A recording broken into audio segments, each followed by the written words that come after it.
think it's a game, but it is absolutely not, okay? This is the energy supplement from Just Move Supplements. That's right. It's damn near all gone, girl. And that's because I had to get that energy up so I can complete the workout, so I can give y'all this body, this transformation, get into it, okay? And I'm done working out now, so that's why we're moving on to the protein shakes. Oh yes, it's already in there, girl. It's already made right here. This is the mixture of the banana pudding, the chocolate cake, and the buttercream cupcake. And you really want to be fancy, you can go ahead and add that blueberry muffin if that's what you want to do, girl. But for me, it's these three right here, okay? You put that with some almond milk, you mix it all up in honey, okay? Your muscles have gained life, new energy, agility. Get into it, okay? Just Move Supplements. Thank you very much. Hold up, Chief. Okay, don't forget about that TLC NutriBurst to get that multivitamin powder, because we all need a little extra. And child, if you want that sea moss that go down smooth, don't come up rough, okay? Get into the TLC Nautica sea moss. Yes, get that from me. And child, if your stomach hurt and you need to move some things around so you can be free, okay, go ahead and get that ISO tea down below in the description box. Get it all from me. Come on in, come on in, come on in, not come on in, not come. Sorry, y'all. Y'all know I'm weird. Whatever. Hey everybody, what's up? It's your girl BondyBlue. So let's go ahead. Let's go ahead. Hey everybody, what's up? It's your girl BondyBlue. Okay, follow me on Instagram and let's get into the video, right? Hey everybody, what's up? Hi. What's going on, girl? What's going on, guys? How's it going? Listen, I know I'm late. I have been trying to get these videos done all day. All day, girl. But hold up, give me a moment.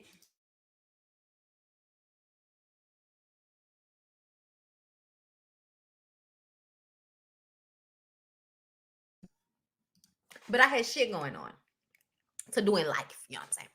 But I'm here and I'm ready. Are you ready? What's going on in these comments, girl? Let me see. Hey, Summer.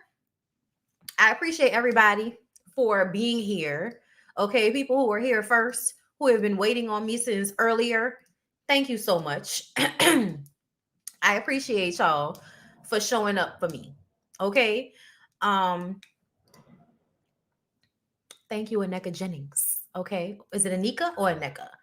I'm gonna say like it's Anika. I think it's Anika. Either way, thank you. Thank you so much for becoming a member of my channel. It's greatly appreciated. All right. All right. So before we get into this over here in this area right here, before we get into this stuff, tomorrow afternoon, evening, I will give you guys mostly afternoon, okay? Y'all gonna get Real Housewives, Black Ass Bravo. That's what I'm calling it. Black Ass Bravo. Bad, okay? Black Ass Bravo shows.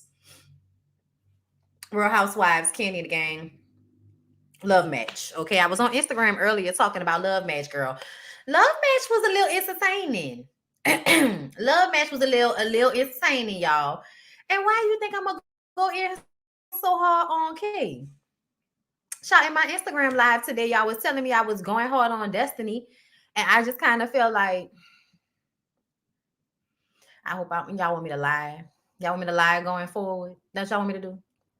Y'all want me to get up here and be like, there's nothing wrong. I don't see anything wrong. It's fine. It's all fine. Is that what you want from me?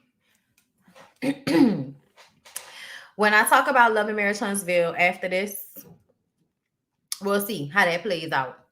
When I decide to have the attitude, you know, of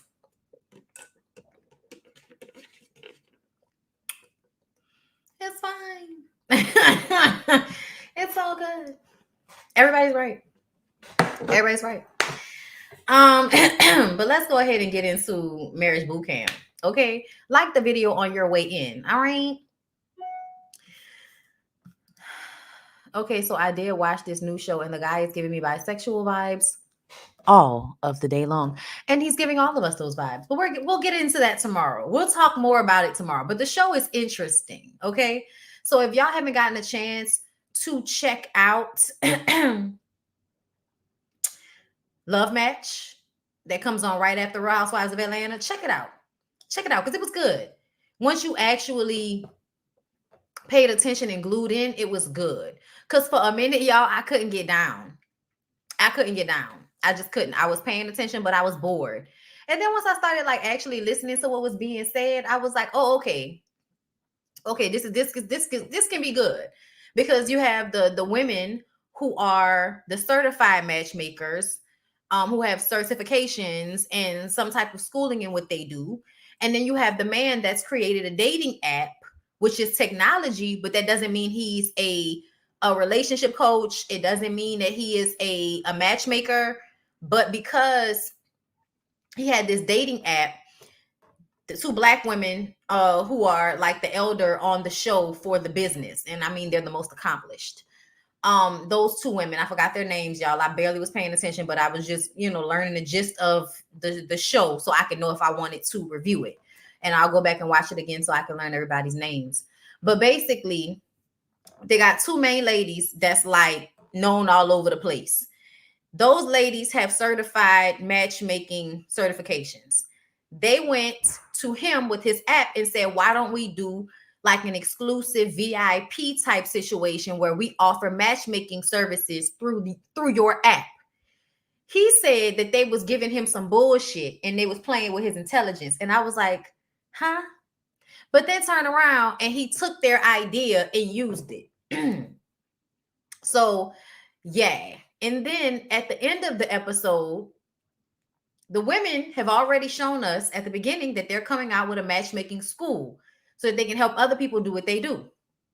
Because there's a protocol, there's a way of doing things. So he then comes out at the end of the episode with his girlfriend, and it seemed very lackadaisical. Like, we're going to come out with a matchmaking school or academy, if you will. It was given. I'm sorry, I had hit a vape pen and that shit still in my throat a little bit. Sorry. But obviously it's almost like they keep stealing ideas from the two main females on the show, the two main women on the show. They seem like their matchmaking services are top notch. And the guy is giving y'all Martell Holt. He wants to look good. He wants to have a beautiful woman on his arm. He wants to give the appearance of doing this job. Handling the interpersonal relationship shit or the technology shit, whatever. But when it actually came down to getting certified to be a matchmaker, he doesn't want to do that because he feels like you don't need to. Just like Martell, I guess, feels like you don't need to get a builder's license if you can just keep working with people who have builder's licenses. This is on Bravo. This comes on right after Real Housewives of Atlanta. So y'all check it out in anticipation for my review tomorrow. So y'all at least know who I'm talking about when I talk about it, okay? Do us that favor. If y'all got time before tomorrow, go and check out Love Match somewhere if you have Bravo. Okay? Peacock, I think all of those like Bravo, streaming services will have it. All right? So let's go ahead and get into K. Michelle and Lyrica and the arguing and everything. So the last episode of Marriage Bootcamp, Lyrica and A1 were trying to manipulate the producers into giving them their phones back so that they can sit and play on their phones. But because this cast of mostly millennials has a hard time concentrating on the task at hand when they have their phones, they are not allowed to have their phones. They've already been given their phones twice. They were told, if you do your confessionals, we will give you your phones. They did not like that compromise. So they pitched a fit like the teenagers that they really are in spirit and in mind, okay? I feel like Lyrica is immature and doesn't like when she doesn't get her way and acts like a brat. And I think A1 does the same thing. And then they validate each other in doing that and make each other feel like they're not wrong when they act like children with other people, because they both know they're doing the same thing. So if they validate each other, they don't have to feel bad. They don't have to feel like they need to be responsible. This actually reminded me why I don't like Lyrica as much. Like, I like Lyrica as an artist, but as a person, she reminds me like of somebody that plays nice but really is a mean girl, like really is like I don't give a fuck about other people type person. Like, you just don't come off like a good person.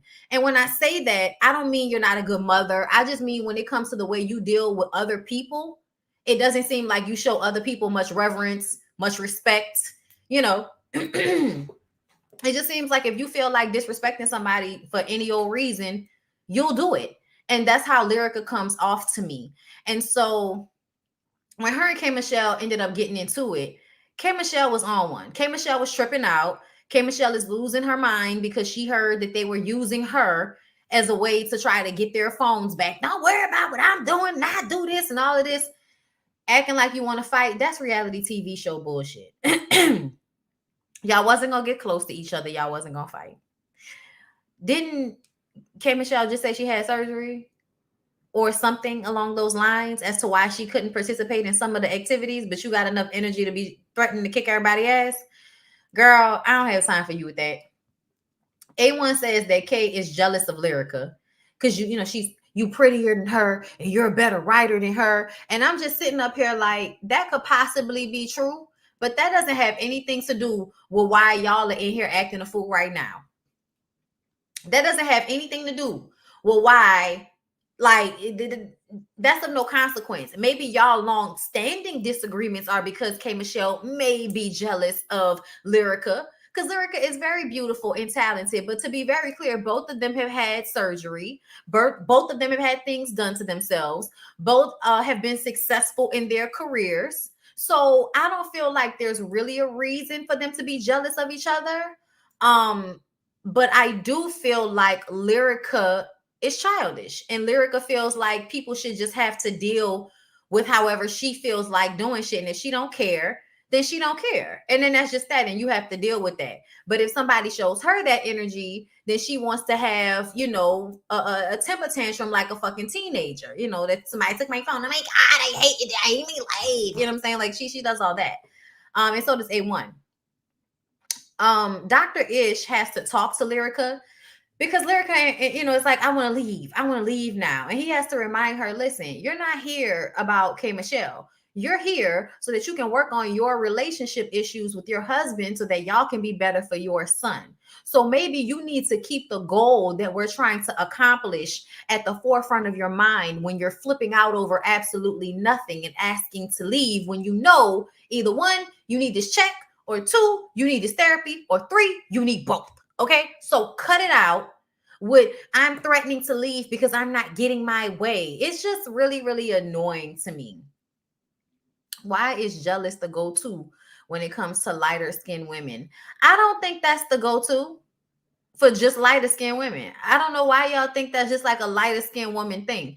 I think that a lot of women grow up hearing from their mothers when other girls don't like them, oh, she's just jealous of you.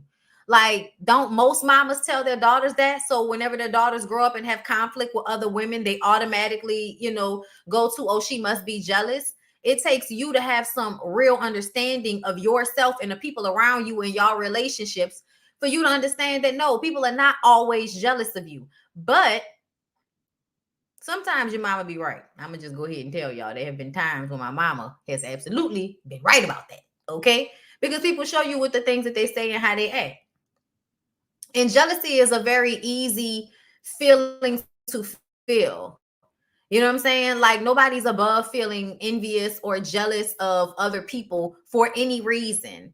But no, I do not feel like that's a light-skinned girl thing. I feel like that's an all girl thing, an all woman thing. When you grow up, they jealous, girl. Don't worry about it. You know what I'm saying? That's just how I feel about it. But A1 and Lyrica decide that they don't want to participate in the sex game that they played that afternoon. And K Michelle apologizes to the rest of the group for being a distraction.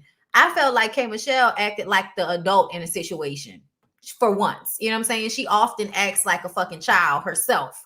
So to see K Michelle take more responsibility, actually be a part of the situation, like that made me feel like, okay, like Kay is not on as much bullshit as she could be on, girl. You know what I'm saying?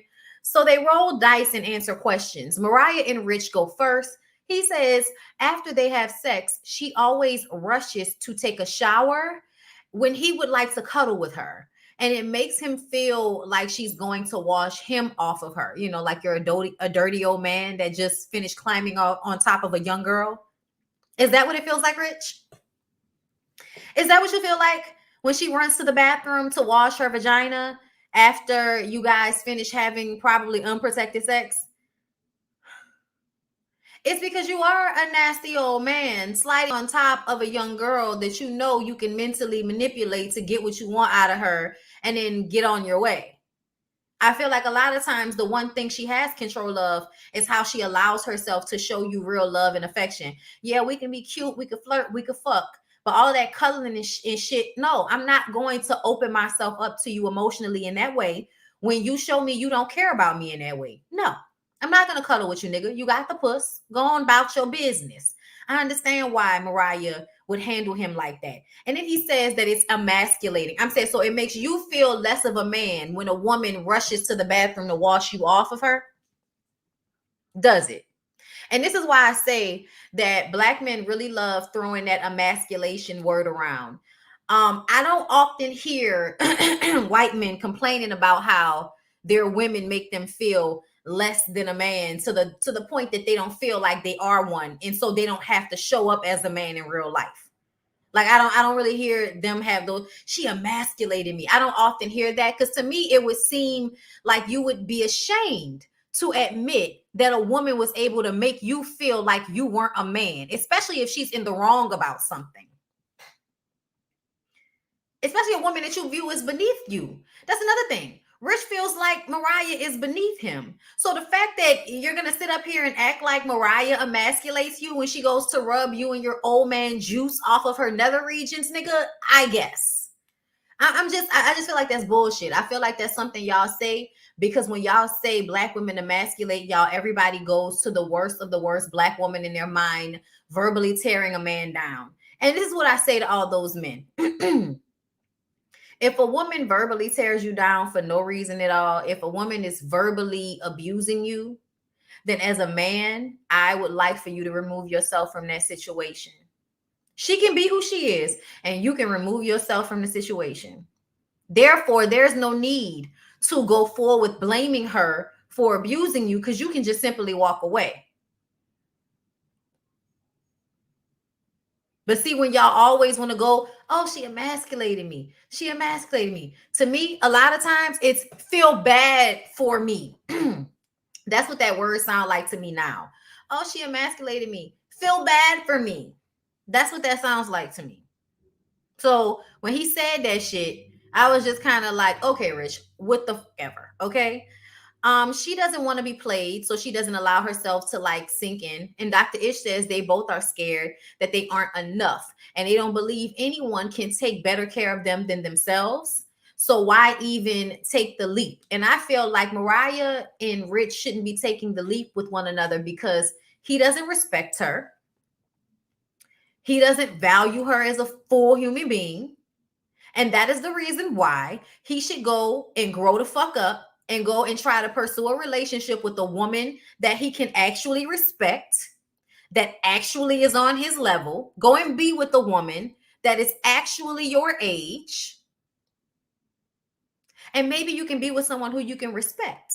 That way you don't have to feel the way you feel that, you know, but see, then again, it's always going to be the woman's fault, right? It's always going to be the woman's fault. Like, it's always going to be, she emasculated me by having more. She emasculated me by being smart. She emasculated me. Anytime that she's better than you in some respect, it's going to make you feel like less of a man because your manhood is predicated on whether or not a woman is doing something or not. Yeah, that's weird to me. That's weird to me. Y'all need to fix that. Because to me, your masculinity is your self-esteem. Your self-esteem is about you, nigga, not about me. Your self-esteem is about you. Yeah, you could be with somebody and they could beat you down. Absolutely. Absolutely. But you then have to take responsibility and remove yourself. Rich doesn't want to be with a woman that is actually on his level because he is insecure. If he would actually grow the fuck up and want to be with someone on his level, then he wouldn't want to be with Mariah. And Mariah might actually be able to grow the fuck up and find her someone that values her as a person, that views her as special, that views her as someone that's not just a run-of-the-mill, white girl who want to be a part of Black culture. Like, because Mariah Lynn is I like Mariah. I've liked Mariah for years. She has her moments, but ultimately I've always felt like Mariah Lynn seemed like a very sweet and good person that's just out here doing the best she can. And she's taking care of her siblings and been there for her mom and not had anybody really there for her. She's been taken advantage of. She's been abused. But I also feel like the very grace that I'm giving Mariah Lynn, I also give to the hood Black girls. I'm not just going to give it to the hood white girls. I don't think that's cute because a lot of y'all do that. A lot of y'all are like Mariah and liking yourselves to her. But if she looked like a Black girl, you would have no patience or time for her. So yeah, Mariah needs to grow up. Find someone that actually values her. Maybe she should start valuing herself first so then she could be with someone who, and that's another thing. Why can't y'all get y'all shit together and be by yourselves? Why do y'all need to be in like toxic, abusive relationships at all times? Why is that necessary? Talk to yourself and ask yourself that question, Mariah. Because there are sex toys out here and there are niggas that are just for dick, like Rich should be. So I need to understand why you're trying to make a relationship happen. Like you're trying to make fetch happen. And I just want y'all to leave it alone. I want people to find motherfuckers that value them instead of trying to make people who don't value you. Okay? Kay and Caston like that they like to do new things. Okay, so we move on to K, Michelle, and Caston, and they talk about their sexual relationship situation, and they both like that they're adventurous in sex. They both like to try new things. He likes a lot of head, and he says that he doesn't comment on things like that because he feels like it should naturally fall into place. And she says that he told her that she was great at, and he said, yeah, at the beginning, absolutely. And she says, well, don't act like it's not something I can do if you know I used to do it. Okay. Their conversation was chopped up and confusing to me, but a part of me feels like K Michelle and Caston might be good friends. They may have a relationship that is based on something else, but sex, it does not give. Fucking, it does not give. Give me that. It does not give. That's not what it gives. I've seen K Michelle around people that she seemingly wants to have sex with before, and this has never given that. What are y'all saying? Okay, nah. Ever since she came at Asian Doll, I've been over her. Who came at Asian Doll? Which one of them? Mariah? Melody never let Martell make her feel less than with all his abuse. This is true. Like she can read books, go to therapy, listening to affirming podcasts. Like do some things, girl. Help yourself. Self-love is where it starts. Many want that hour validation. She's got that mommy wound because she fell in love with the wrong one. I like being by myself because some of these people need real help. They do, and they'll make you think you fucking crazy, and their asses out here living like maniacs. A lot of people are scared of being by themselves. I don't know why. If you don't like you, I don't know why you think anybody else should. Her face is stuck now. That's sad. Mariah is not in love. Not at all. Kay says she has a TMJ. What is that? Is that lockjaw? TMJ? I don't know. What does that mean? Solitude is just way too peaceful. Does K Michelle upper lip look naturally chapped to y'all, or is it just me? It probably has something to do with the filler. I think K Michelle is settling. Maybe he likes getting pegged. That's what I thought it was lockjaw. Kay and Caston don't give an intimate relationship, not at all. Mariah has a trauma bond to Rich. She does. And I really wish she would stop. I really do. You know what's frustrating for me is that I feel like Mariah is one of those girls that they always be on the verge of doing better and they never do better. So at some point you just kind of be like, well, bitch, if you want to be in this constant state of bullshit, then just go ahead and do that. Ain't nobody got time to feel sorry for you when you're choosing to be there at this point. Asian Doll was speaking about colors and Mariah said it doesn't exist. Oh, did she? That's so funny, especially considering the comments that she made about Lola on this show, talking about that's not Rich's type. That may not be, but ass is Rich's type. Okay. And apparently you ain't his type either because he's still not claiming you. Self-sabotage for sure. So y'all, Lola and Emmett go next, and he feels like they have done everything. Okay, they've done everything sexually. Honestly, Lola and Emmett are the only ones that made me feel like they were having real sex. Like for real, for real. Like they're into each other. They're trying to make it feel good for one another. Like it to me, Lola and Emmett felt most like a real relationship on this show. Because they probably are. They're the two people that wouldn't come on here faking anything. I don't think they have the capacity. Uh Lola feels like there are still some things that she has not done that she wants to do. He likes when she, backs that thing back on him, and they talk nasty, and they have a lot of foreplay, and they like sex with each other. And I just kind of felt like, oh, I was with K Michelle. It was like I would like to see what it looked like. Y'all be all like hopped up on people's bodies not looking perfect and shit.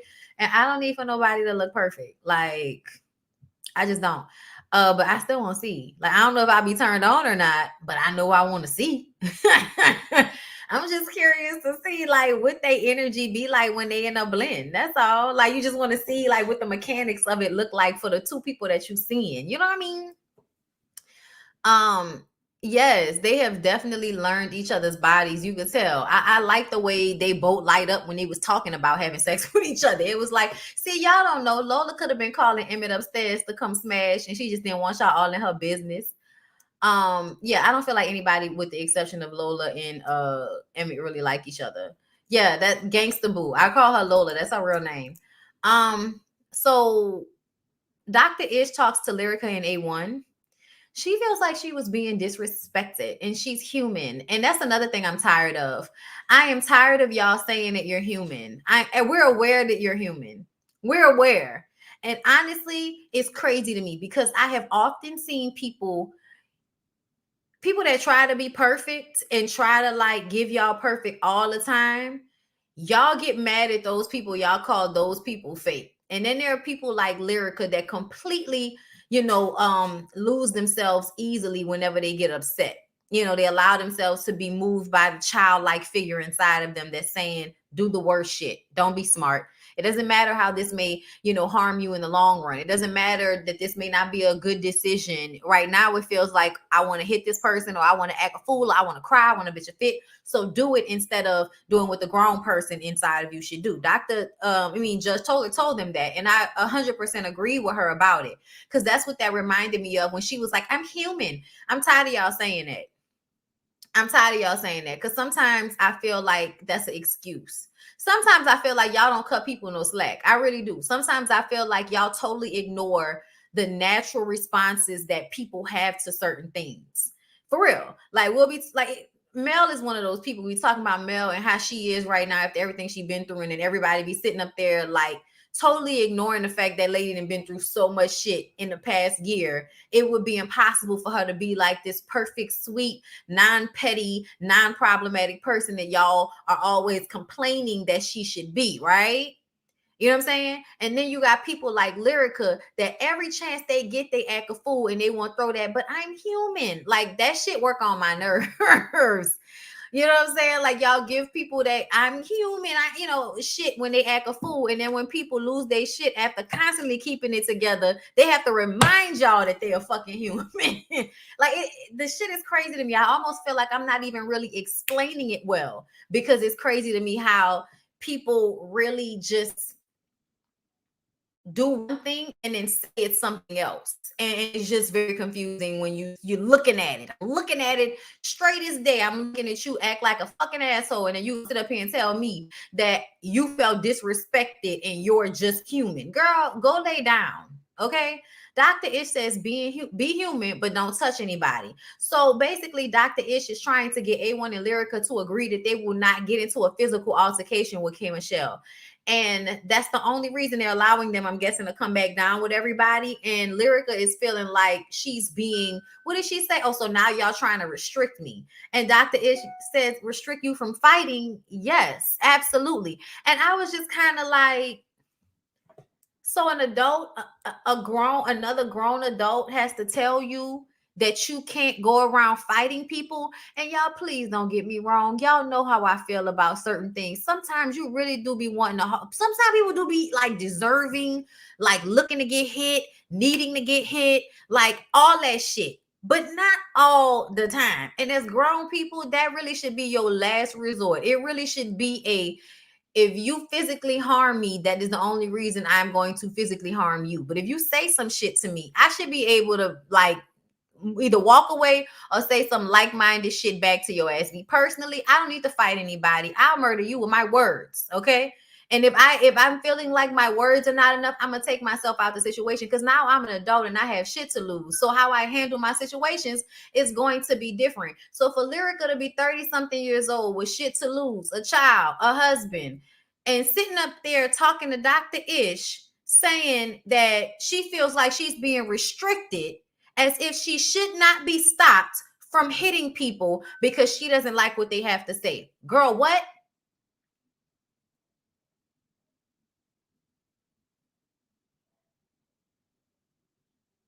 No, some people really do act like they only understand physical. Like I'm just saying, there are some people that act like they only understand physical. They don't understand words. Words don't sink in. Sometimes people will fuck with you and fuck with you and fuck with you until you they ass, and then they'll back off of you. Okay.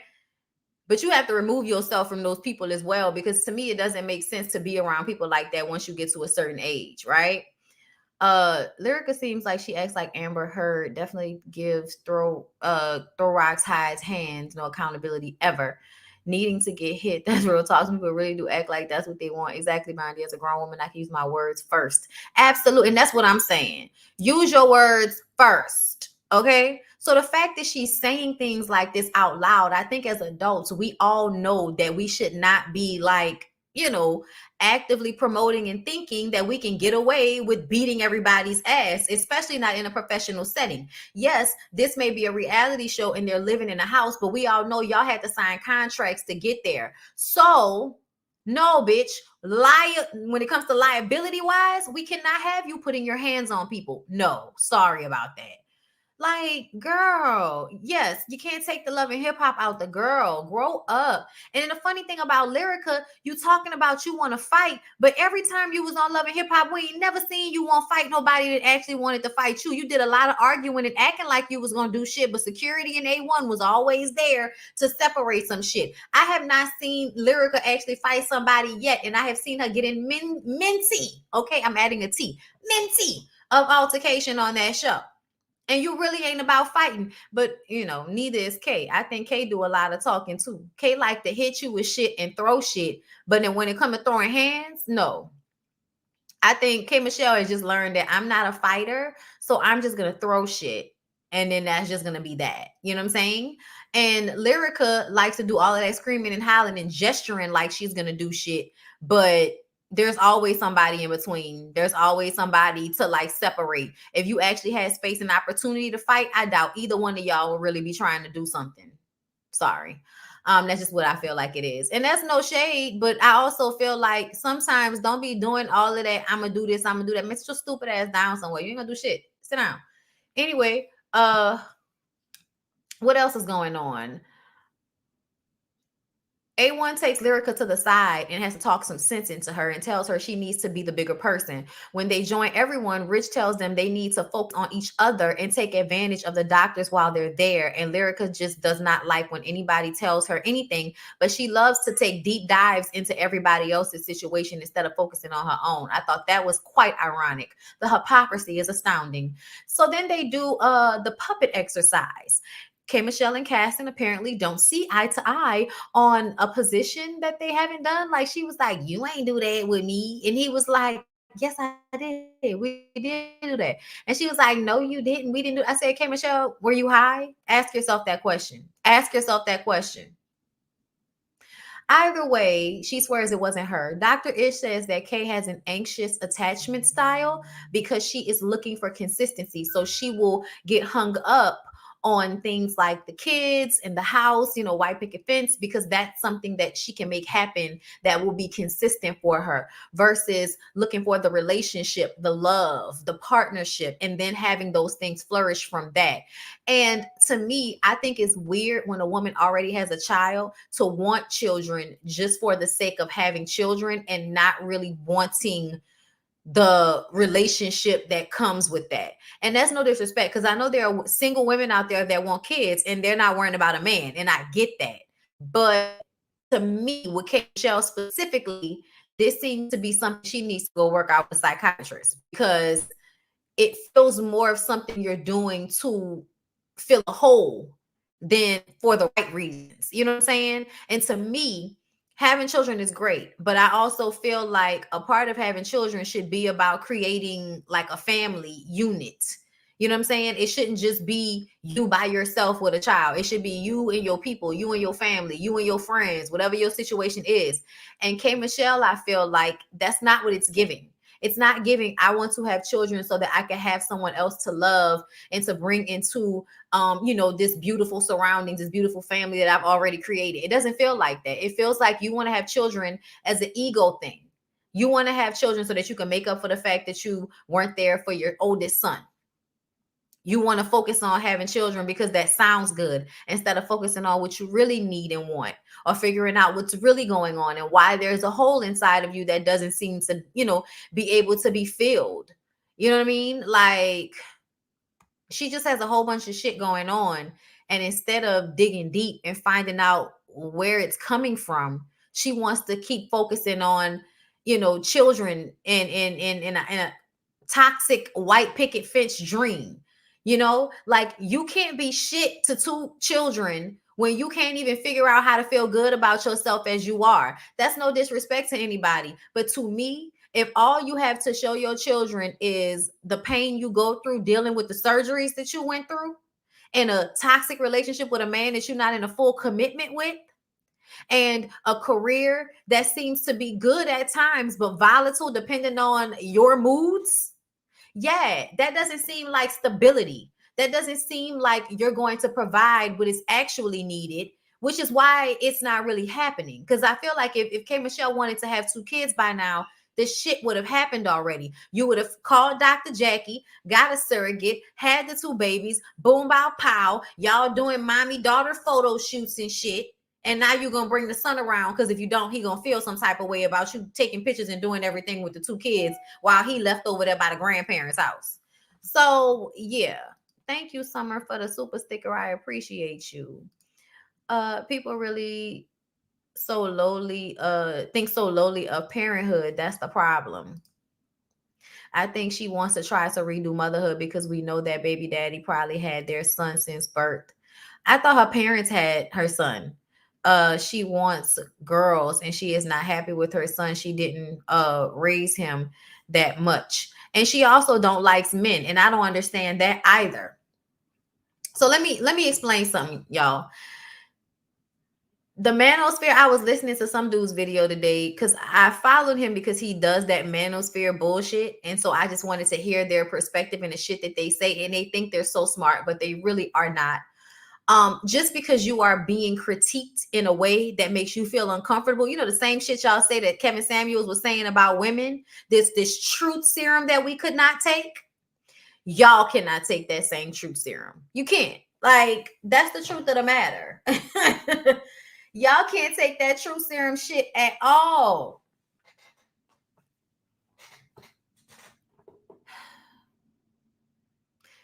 K. Michelle, all men are not terrible. The fact that you have an issue with men shows me that you have an issue with you. And instead of going to fix that problem, you want to say all men are terrible.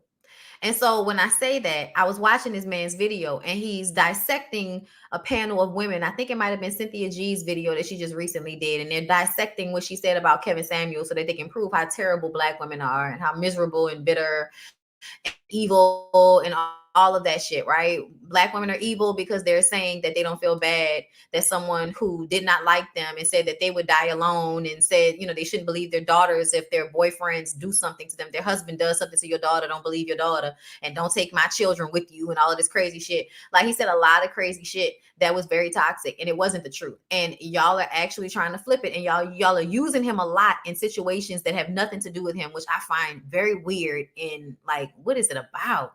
But I'm listening to this dude's video, and he's dissecting what the women are saying. And he's basically saying that these women hate men because they're saying things like Black men don't want to or don't know how to compete with men of other races, so they want to compete with their women instead. That is a truth. That is not every man's truth. It's not every Black man's truth, but that is absolutely a truth about Black men. It doesn't mean that any of the women saying it hate them. It doesn't. It doesn't. So for K. Michelle to feel the way she feels about men, that's an issue within her. And just like it's an issue within these men that feel like all of their problems are some woman's fault. Why are you picking fucked up women to be with? Why are you picking fucked up men to be with? Take some personal accountability for the people you choose to wrap your legs around or stick your dick in. It's very simple on everybody's part. On everybody's part. On K. Michelle. K. Michelle, don't sit up there and talk about how terrible all men are, and got this, yes, got a very anti-man type of mindset when you have a son, and you have constantly vocalized on the public forum that you feel like men aren't shit, like you don't have a son walking around. And I know it's supposed to be believed in different contexts, but no. No, if you haven't been there for him like that, if you haven't been around, if you're trying to have your two girls so you can fix not being there for him, you think that little boy not gonna grow up? I mean, he's grown now, he's a teenager. You think he's not gonna have some like long-term fucking resentment towards you? When not only were you not what you should have been to me as a parent, but then on top of that, you have an issue with men because of the men you choose to keep getting in relationships with. So now all men, including myself as your son, it is fucked up. Y'all see what I'm saying? Did that make sense for everybody? Okay. Subconsciously, that may be the reason she's giving her son to the grandparents. And she's so Southern and wholeheartedly subscribes to patriarchy even after seeing the effects. Do she feel this way about her dad? Her parents are together, right? Yes, they are. Yes, they are. Mothers like that make men like the ones she hates. Exactly. Exactly. All right. Bondy, I don't like what A1 did to Lyrica, but I think Lyrica got A1 looking depressed and stressed out. I think so too. And this is why I feel like listen, I'm gonna say it like this. I think it's like a siphoning working backwards. I think men usually try to siphon women's energy. And I think that at one point, A1 was siphoning Lyrica's energy. And now she is siphoning his because she was raised to be a soul suck as well. So I think now she's sucking from him. So they take turns sucking off of each other's life force without giving anything in return to one another of real value, which is why they both are looking depressed and stressed out to me. The fact that Lyrica wants to pretend like she's not worried about A1, but as soon as K. Michelle said she wanted to talk to A1, she flipped out and went insecure and scared immediately. Out of control of herself. She's out of control of herself. Excuse me. So as much as she may have him looking like that, he got to take responsibility for his own life. I'm going to just keep it a buck. I think they're both emotional vampires, and they are just constantly sucking each other dry. It's wild to me how you can raise a son and have toxic relationships with men. You definitely passing that toxicity along to the child. Yep. Even if you're not around them. I think it's some substance issues in there with those two also. You talking about Kim and Caston? I think so too. Oh, thank you. I got these from She Inside. Somebody asked me and I forgot. I got these from She Inside. K. Michelle needs to be single and get professional help. I think so too. I think more women need to spend time alone and find a way to be happy by themselves.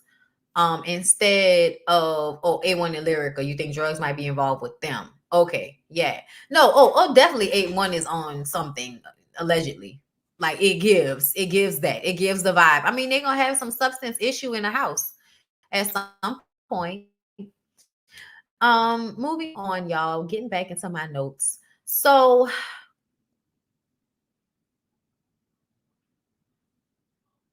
Lola and Emmett have routine good sex, but she wants to feel desired. The language has to change to I like it and we can do this to make it even better. Okay. So basically, Lola is like, we've kind of gotten to a stale point. The sex is good, but I need passion. I need to feel wanted. I need to feel needed. And she needs to say it in a way that doesn't make Emmett feel like what he is doing isn't enough. And that's something that I also had to work on. And I think people have to work on that in general because it's also about listening and then it's also about how you talk to people. So, for instance, you need to be able to hear that somebody isn't saying that all of your attempts are mute or for naught. Nobody's saying that. But I do like this, but I would like for you to do this as well. Doesn't mean I don't want you to do any of this anymore. And that's how people get when they feel like they're doing something and that should be good enough. And because that's not good enough, they now want to get upset and say, fuck it, and then blame you.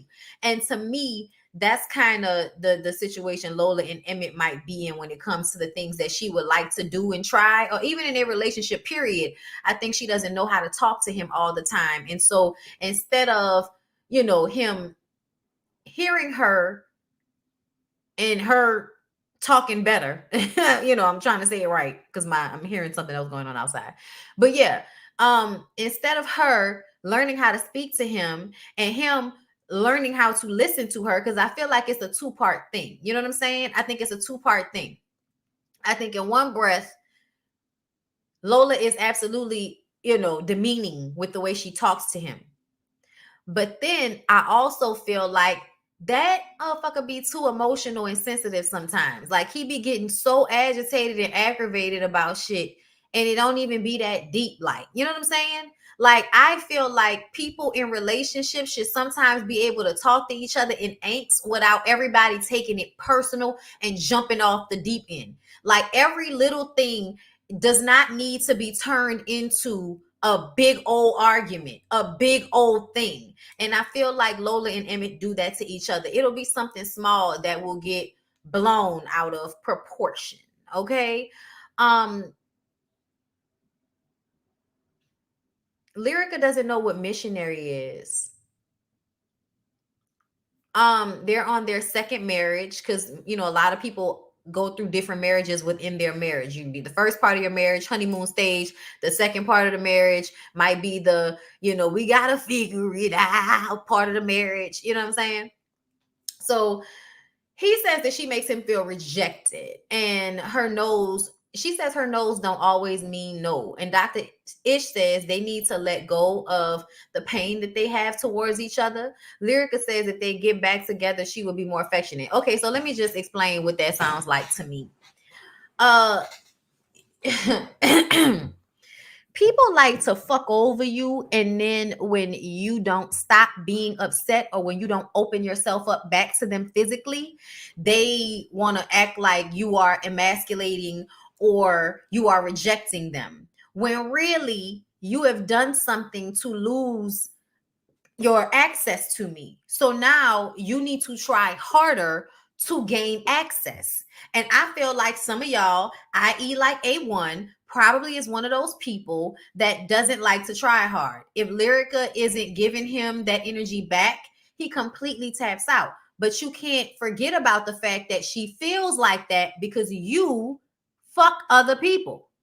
And she doesn't want you to do that. And then you want to come and try to have sex with her.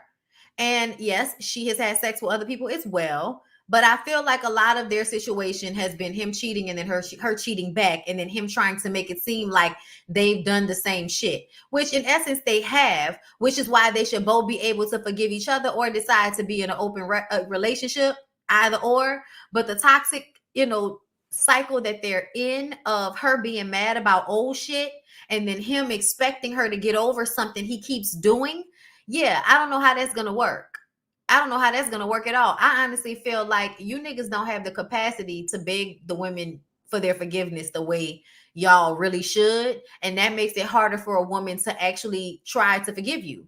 Like, if you're not going to make it worth my while, what am I doing it for? I also feel like as much as Lyrica doesn't want anybody else to have A1, she doesn't necessarily want him, because I don't think he looks the way he used to look to her. I don't think he looks as healthy. I don't think he looks as strong. I think now he looks a little weak to her. And so even though she's still fighting over him, I don't think she really wants to be with him. Like, I don't.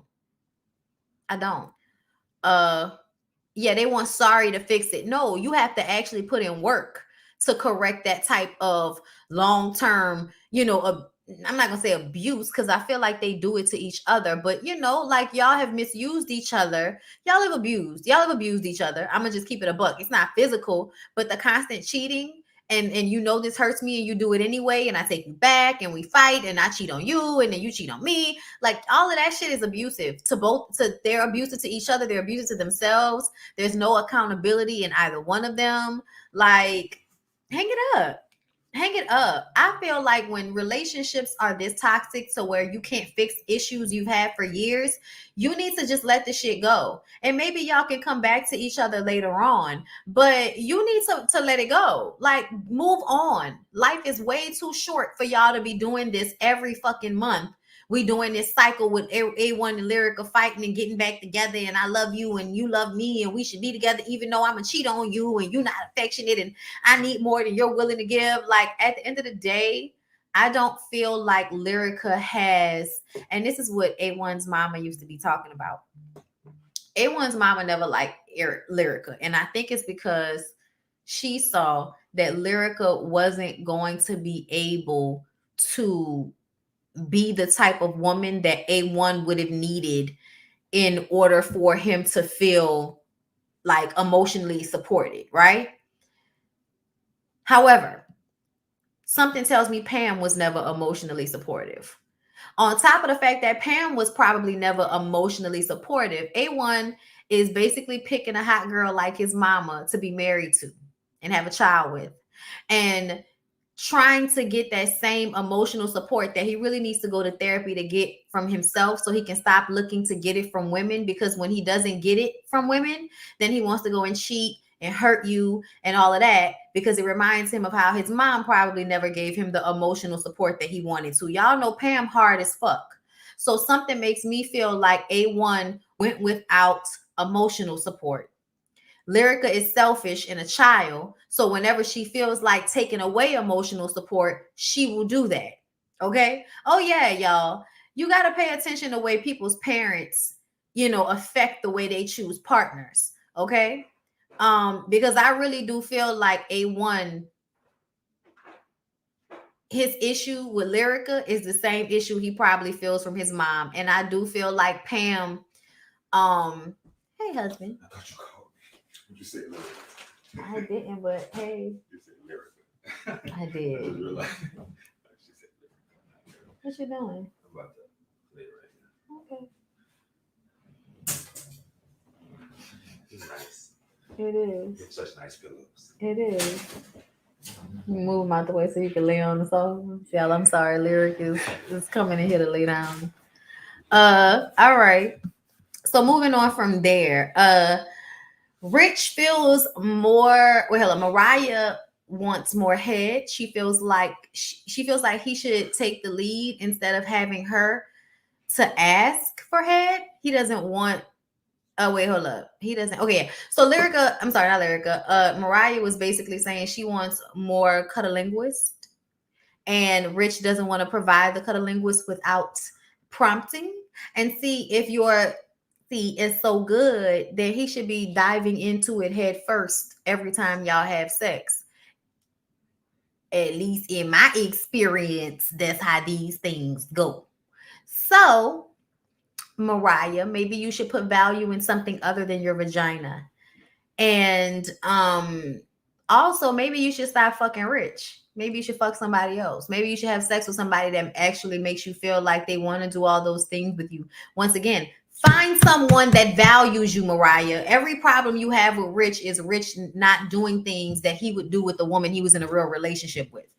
He might eat you because it's sex and y'all are grown. But if you were his woman and he actually wanted to be with you, he probably would be wrapping your legs around his neck his damn self. Okay? Rich is Jamaican. They don't really go down south from my understanding. Child, I don't care who tell it. Shout out to Roxanne. Let me tell you something. I don't give a fuck where you from. I don't give a fuck where you from. I love how people be on islands thinking that, they be like, it's so serious. You're supposed to go along with it because that's how they feel on their island. I'm going to tell you like this. No licky, licky, no sucky, sucky, sir. Okay? I don't give a fuck who you are. I am a grown ass woman. If we having sex, then we doing pretty much all of it. And if we ain't doing all of it, then we ain't doing none of it. That's usually how these things go. But I do feel like that's a lie. I feel like that's some immature shit that men say, but I don't know any men that's really about they freak shit that's like not only eating, but eating ass too. Okay? Like these niggas eat ass these days. You think they still in Jamaica not eating coochie? Lies. Lies. And Rich is American. I'd like to remind you, he may be from there, but the nigga is American. Okay? He is a light-skinned New York nigga at the end of the day. He is definitely putting his face in places. Shout out to Roxanne. So Dr. Ish says you have to protect your partner's vulnerabilities. Judge Lynn comes out and tells them that what she saw that morning put her in a space of despair, watching Lyrica and K. Michelle try to fight again. She says, I match energy and I felt some kind of way are sayings that mean you are surrendering to your lower self. I said, talk to him, Judge Lynn. Talk to him. Talk to him. Because nobody talks. They talk.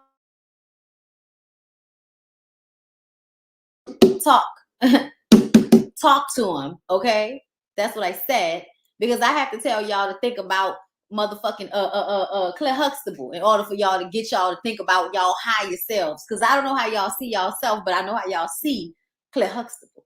Okay? And y'all know that sometimes and most times you need to Claire Huxtable motherfuckers. Okay? You need to raise an eyebrow, say exactly what small shit you need to say at a real calm tone and walk the fuck away. Okay? Like that's usually how these things should be handled. I'm gonna just say that. So when Judge Lynn comes out and says that y'all surrender to y'all lesser selves, that's y'all always engaging in things like children instead of being adults, instead of handling things with calm, instead of being able to have a conversation. Everything has to jump off the ledge. You know what I'm saying? And don't get me wrong, y'all. This is when I say we're human, and I myself, if I get too much liquor in me, girl, my higher self may not be there. She may have went to sleep. Okay. But I also can recognize, my own faults and apologize and all of that shit. Lyrica don't take no accountability for her shit. So, we're having two different conversations apparently. The grown woman lets the 2-year-old come out and speak for her. I love that Judge Lynn said that people die because they let the child speak for the adult. Judge Lynn be trying to let y'all hear it in a real way and y'all be taking it to play with. So like everything that Judge Lynn says, I can remember like older people saying when we were growing up and everybody would just, throw it to the side as if it was bullshit or something that they didn't need to listen to. And then you get about 30 years later and realize how many of your homeboys and homegirls are dead and shit today over some bullshit. Because people needed to prove something. They felt some type of way. And now their asses is dead.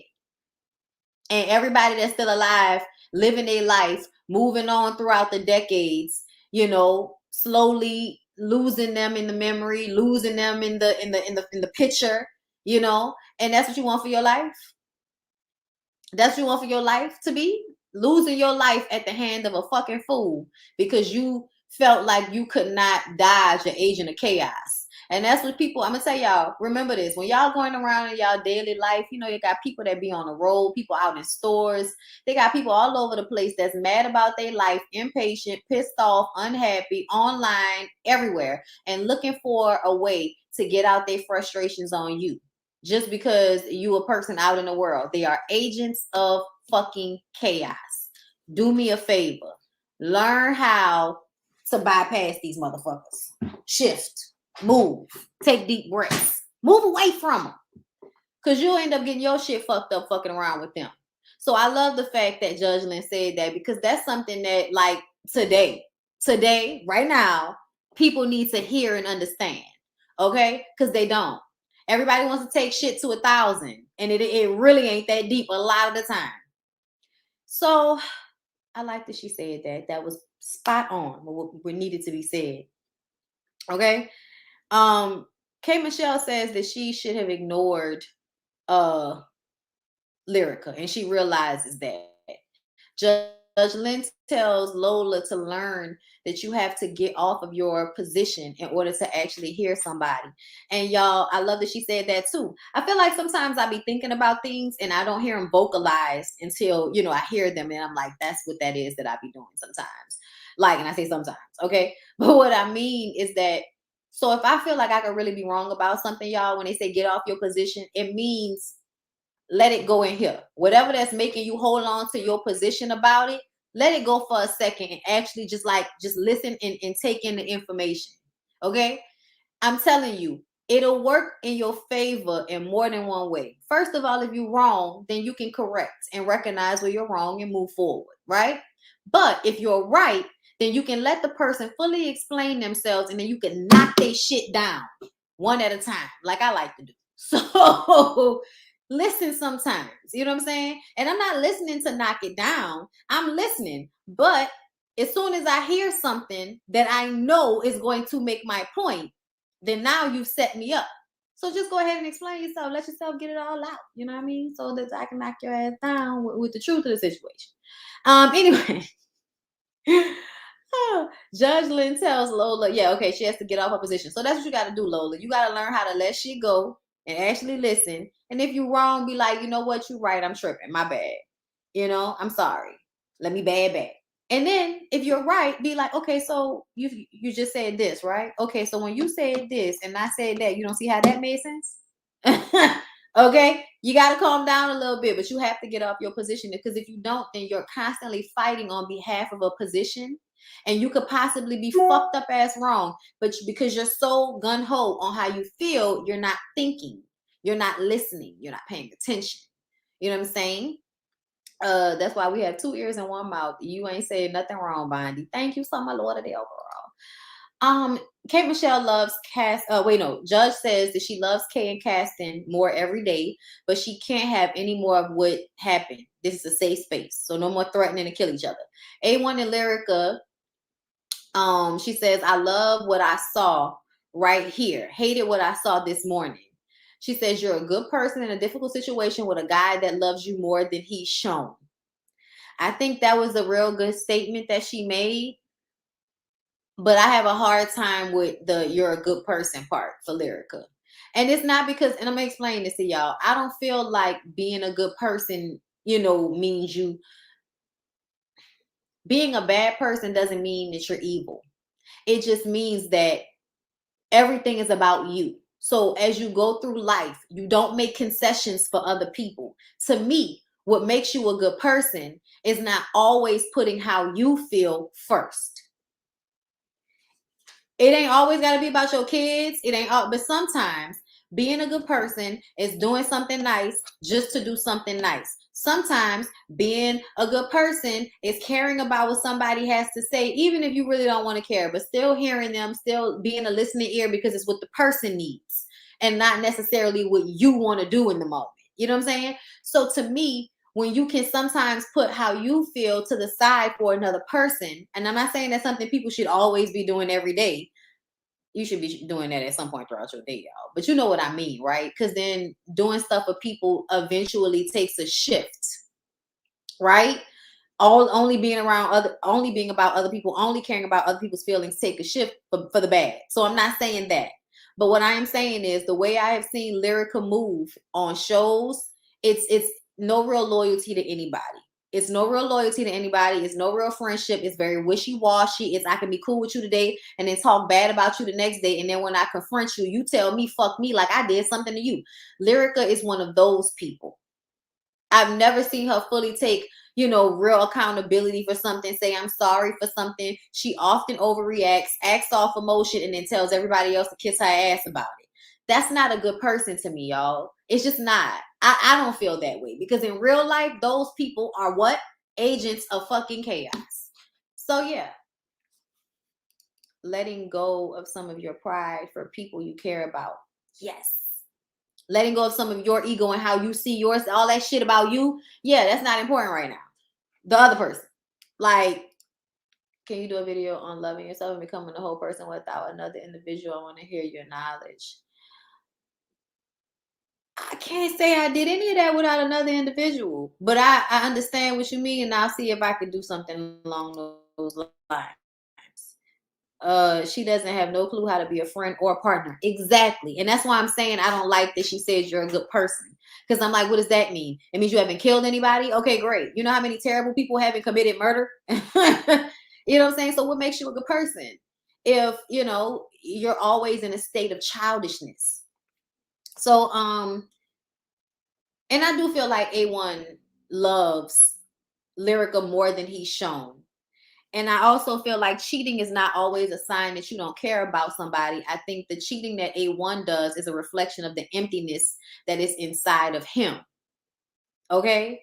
Like, A1 cheats on Lyrica because he is in pain and empty inside and has not done the work to figure out why or to fix it. A lot of black men be on the inside dying and crying and shit and just try to find volatile, toxic ways of getting that feeling, you know, suppressed or off their chest for a minute or for however long they can. You know what I mean? But it's not deeply rooted in anything. So they don't actually grow. They don't get any better. They just continue to get worse and worse and worse until something happens and they just not here anymore. You know what I'm saying? But I do feel like he loves her more than he's shown. I think his cheating is about him, for real. And I also think a lot of it is about his feelings towards Pam that he has no resolve in. And a part of that is having to understand that you need to resolve how you feel about Pam without Pam validating it, because she's not one of them people. Pam is too ignorant for her to be honest about the ways in which she has failed you. And we know Pam has failed A1 in some way because we've seen her enough times to know. Okay. Mariah and Rich have done more work than anybody else really on the show, which is funny. Mariah has found her voice. Rich has become a little easier for her to talk to. He's being nicer to her while the cameras are around. That's nice. And when they go upstairs, K. Michelle says that A1, I would like to speak with you when you get a chance, because she knew it would get heated between she and Lyrica. So she wanted to talk to him to try to, like, you know, basically say, hey, I don't have no issue with you. I don't have no issue with her. But remember earlier when they all sat down to have the conversation, and Dr. Ish was talking to them, A1 said, I'm the one that said K. Michelle had her phone. Lyrica didn't say anything. I said that. Y'all remember that? Okay. So that's why K. Michelle was like, okay, so then my issue is with A1 because he brought my name up. So A1, can I talk to you? And then it became, I want to address you for the both of y'all, but me and her are not going to be able to talk. So let me talk to you. She then says, Lyrica, if you want to talk to him, you can talk to me. And then it becomes a come beat my ass conversation. And I just kind of was like, I feel like K. Michelle was trying to be mature in that moment. And the old girl Lyrica would not let it happen. That's what it felt like to me. Like, just the fact that you couldn't allow him, like, why don't you trust him enough to say, like, why not let him go and talk to her? Why not? And then when he came back, he would have told you everything anyway, and it would have not been an altercation between you and K. Michelle. So to me, in that moment, I'm just going to take it back to me feeling like Lyrica is childish and out of control of herself, and it would behoove her to watch some Cosby Show and get some Claire Huxtable about the way she handled her shit, because everything she does shows her insecurities. You worrying about, everything you can say to him. I thought y'all wasn't together. Why does it matter? I thought y'all wasn't even together. You keep telling us y'all don't live together. We're not together. But you so worried about whatever they have to say to one another, as if it's not on camera. And for two, as if he's not going to come to you right after and tell you what it is. But you want to start a fight, right? For what? Yo, she's exhausting. But we're about to move on, like Mendici's mom. Child, you know, all of them mamas that wasn't there for their kids when they was young, and they won't come back around and you know, give y'all all of this hard time and shit, trying to act like, you know, and then almost be bullying you into not admitting that they wasn't shit when you was young. Because that's what it feels like. It's like, you not letting me in your life. You not letting me be a part of anything. Well, you wasn't in my life when I was a kid. I beat the shit out you. Don't you ever say I wasn't there for you, even though I wasn't there for you. That's usually what it feels like to me with some of these parents, especially some of these mamas. Okay. My dad started cheating on my mom because he was in a dark space in his life and wasn't happy with his father and mother. Okay. Because that's what I'm saying. That's why I feel like when people really, when the cheating thing happens, it's like the why matters. The why absolutely matters. Okay.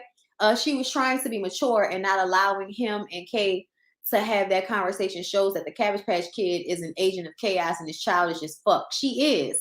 Lyrica and A1 needs to get a divorce and co-parent their child. Jim Jones and his mama.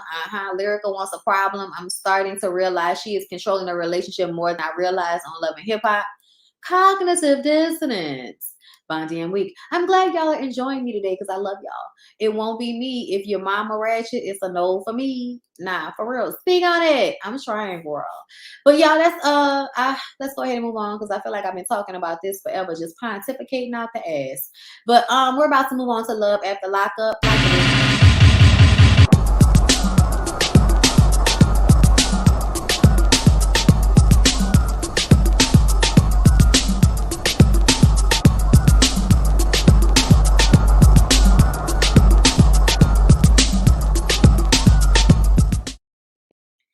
All right, y'all, let's go ahead and get into Love After Lockup. We're going to start with Indy and Harry.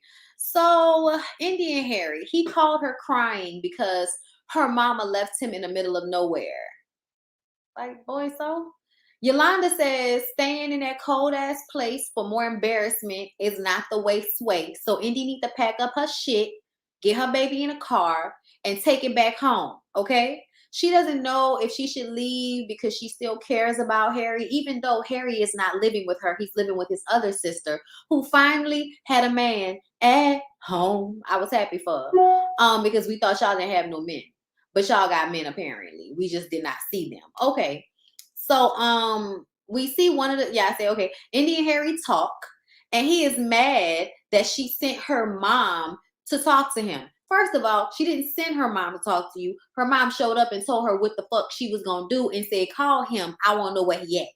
And because you have been dogging Indy out, not coming home, staying by the other girl, talking to Indy crazy, cheating on her, not telling her not to bring her ass down here, okay? He told her to do what she wanted to do, but he never told her no.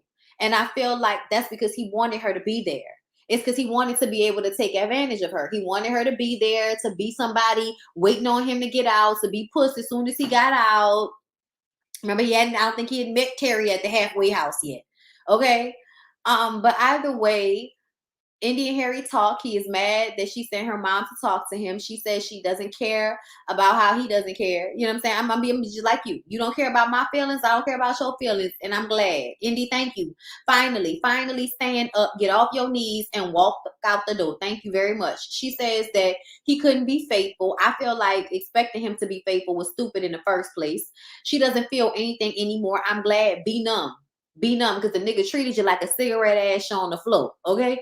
Why do you make me feel like cigarette ashes on the floor? Shout out to Mickey Howard because that's how he made her feel. Shit, that's how he made us feel watching. I'm glad Indy finally got some self-esteem about herself and walked out, okay? Went back home, took her daughter. She should have never been down there. Still listening to that damn psychic. That psychic sent you down there. You shouldn't have went. She should have told you no. Okay, she should say no, don't do it, don't go. Okay. Oh Lord, you need a therapist. You want a psychic, your ass need a therapist. You need a counselor. Okay, you need a psychiatrist. You need somebody with some type of licensing to help you get through your deeply rooted, insecure, woman issues that you have that will cause for you at 29 with 2 children and no stability to move to be with a man that just got out of jail so you can stay in his sister's house. That is the worst. I don't even understand. Y'all, I guess I'm just too independent for that type of shit. I don't know, but I am not uprooting myself so I can go and live with somebody that don't even like me. Indy, his sisters didn't even like you, and you laid up in their house all comfortable and shit. I didn't understand that, y'all. Y'all saw when she had the baby toys all over the floor. I said, I hope you're gonna clean up before you leave that lady house. I may not like Harry's sisters, but they still let you stay at her house like that, and you was too comfortable to me. Indy was way too comfortable in them people's house. I wouldn't have been that comfortable in them people's house. You should have been took your ass home. You should have never came down there. But I'm glad that I'm glad that you got on a good foot, girl. I am. I'm not gonna I'm not gonna go in on you too hard now. But I swear for God, I wish you would have, listened to your mama and your sister and your family members who know you and love you and told you that that was not a good decision on your part. Okay? So 1 month out the halfway house, Harry is living with Terry, talking about how he getting his life together. She makes sure he stay on his shit. Terry, he said Terry is his little bit of peace. Okay. He was, using her to get away from Indy. But now that Indy has left, he calling an Indy phone. At first, she wasn't accepting his phone calls. By the time we get to the end of the episode, bitch accepting the phone calls again.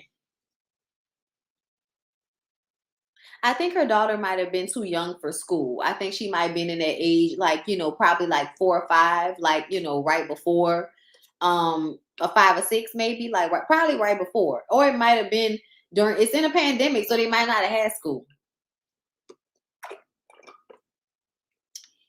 Or somebody need to call CPS. One or the other.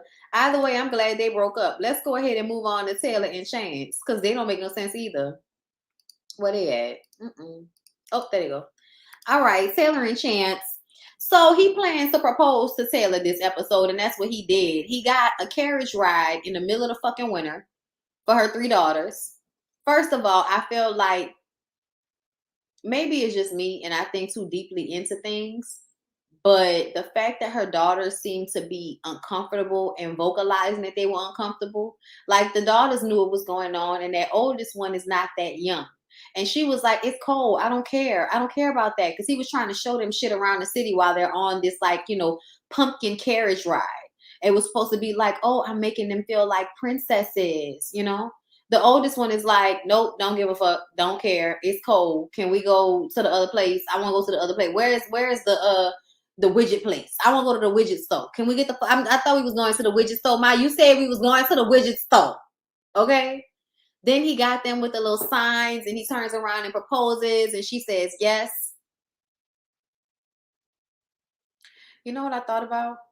I thought about this Paris Milan video that I saw not too long ago, maybe like a few days ago. She did a video about, I love these girls because they do deep dives, and it's shit that I don't have the patience or the energy for. That's why I just give my opinion and my commentary, and I leave a lot of that detective work for other people, because that ain't my ministry. Okay. Paris Milan did a video deep diving into a woman that commented under a Kevin Samuels post, because y'all know that's all they're talking about right now. I can't talk about nothing without bringing him up, because that's what everybody's talking about. So y'all remember when Kevin Samuel said that shit to that lady about not believing her, don't believe your daughter because, your daughter could be lying? Well, there was somebody in the comments of that video saying the same thing happened to her, where her daughter was sleeping with her man when she was in middle school. So Paris Milan did a deep dive because everybody thought it was fake. And so she looked it up, researched it, and found out that in fact it was not. Not only was it true and that this person was real, but her daughter had started documenting what happened to her on YouTube and was doing YouTube videos about the grape juicing that took place. Okay, y'all know when I say grape juice, that's take the G off. Take the juice off, okay? Take the G at the beginning off, take the juice off the end. That's your word, okay? So she said that he had been grape juicing her and grooming her from a very young age. And when she explained it, the man has a case pending right now. It's on YouTube. Look up Paris Milan and look up the video, and it'll give you all of the details of everything. But basically, this man that seems low-key retarded, y'all know what I mean. They seem like they never, they don't seem that smart, but played long game. And I'm talking about long game, y'all. long game manipulation on not only that woman who I believe is slow, but her daughter. She said the first time he did something, she was 8 years old. Again at 10. Okay? Then it was situations where, first of all, he at the house doing nothing while she's working. Then it was eventually, let me go get my daughter, because the little girl was staying with her grandmother at first, and eventually she go and get her daughter, bring her daughter into the house after things had already happened that her mama didn't know about, right? She told her mama believed her mama left, and then her mama went back. If y'all watch that shit, when I tell y'all that shit, I couldn't even really listen to her whole, like I had to fast forward through it because I just couldn't sit through listening to what she was saying happening because it had my fucking skin crawling, right? But as I was listening to it, as I was listening to the video, this is what I was thinking about. I'm sorry. If Chance mentions one more fucking time that he could be with a single woman, he could be with a woman without any kids, I'm gonna need for somebody to send CPS up around there and just make sure everything all right. I'm not saying nothing is happening. I just want y'all to talk to the children and make sure that everything is okay. Because when you add the energy that them girls had at the proposal, that oldest knows what's going on, didn't like it, wasn't happy about it, wasn't gonna pretend she was happy about it. Why are you trying to make yourself seem like you're a good guy because you want to be with this young woman with 3 children? When men do stuff like that, it makes me feel like you're setting it up. You're setting it up. I'm glad Bobby is back too. I'm glad when Bobby came back and said, I'm not going anywhere, I almost feel like somebody must have said something to Bobby. Like, you know what this sound like, right? Maybe you should go back over there. Like, because the way she came back, like, I ain't going no fucking where, and let me find something out that I don't like and watch I put an end to all this shit, it made me feel like somebody must have talked to Bobby. Somebody must have said, Bobby, you know, you telling me about your sister and the old man. You know what that sound like, huh? Somebody around Bobby must have went through that and told her, girl, you need to go back over there by your sister's house and stay over there to make sure that your nieces are okay. Because to me, you're setting all of the shit that he's saying and doing, buying the girls rings too, all of that shoplifting, the pootie shit. You know, they say shoplifting the pootie is when somebody tries really hard through the children to get the woman. But a lot of times when men do that is because they actually want the children. So they shoplift pootie opposite. They do all of this to get with the woman, okay? Tie the woman down to them, send the woman out into the workforce so that they can be at home alone with the children and they can do whatever the fuck they want to do. Then when the little girl get pregnant, you know that that's your grandchild and your stepchild at the same time. You send her away and try to pretend like y'all gonna raise her baby on her own. And she had the sense to say, let me get my fucking baby out that house before they do something to my baby. But you didn't have the sense to protect your own child after she told you what that nasty ass old man was doing. So that's what I'm saying, y'all. They be setting shit up. You got to pay attention. Men like that play long game, manipulative, chess-like plan outs, y'all. Chess-like plan outs. And that's why I be feeling like I'm not cutting you niggas no slack because y'all know exactly what y'all be doing and y'all act like y'all are dumb. Y'all act like y'all can't work. Y'all act like y'all not smart enough to hold down the job. Y'all act like y'all can't accomplish anything, you know, further than the little shit that you be having. You pretend like you can't do something, all for you to play long game manipulation so that you can sleep with your wife's daughter. That's, y'all, blows my mind. When that little girl was explaining just how the shit was happening, and you think about how he was doing things over time, making her seem like she was a bad kid, making her do all of this strenuous work outside, like just all of the mental of setting up a situation to not only be able to take advantage of this girl because her mama's stupid, but then also to teach your boy children to do exactly the same thing. So when I tell y'all that they know what they're doing because it's in the culture for men to teach young boys how to take advantage of women, and y'all tell me how, oh, you don't cut them no slack. I sure in the fuck don't, because I know I don't need to. Ain't nobody cutting me no slack in this life. Why should I cut you some? And I ain't cutting myself no motherfucking slack. So what I'm cutting you slack for? Taylor, watch your kids, girl. That's all I'm going to say. Watch your kids. Because you've been dealing with a lot with him. And you're going to sit up here and act like it's a good enough relationship for you to marry him. Also, you cannot be alone. So you can get some little scraggly dick that's going to give you another terrible infection. Okay, my girl. Go ahead and keep on with it. Where's Rick and Ray Dean? Let's get to Rick and Ray Dean. Shout out to Ray Dean. I hope somebody, call Ray Dean down there to get her teeth fixed. Ray Dean talked to her stepmom. Her stepmom worked on my nerves because I feel like when Ray Dean is telling her stepmom that she doesn't want to be with Rick, her stepmom is saying that Rick is good for her and he's been there for her. And I don't care. I don't care. I don't care. I don't care. Okay? She admits that she got married by proxy with Kay when she got out of jail while she was in a halfway house, y'all. Not when she was in jail. When she got out of jail and was in a halfway house, we had already met her. And she went and got married by proxy with Kay. All right? Her stepmom is upset that she went around them and did that. And I was like, first of all, stepmom, Ray Dean is an adult. Ray Dean did not go around you. Ray Dean did what she wanted to do and just didn't tell you about it. That's not the same thing. Okay? First off, I also don't like the fact that you were trying to make her feel like she needed to, want to be with Rick because he did stuff for her. I didn't like that.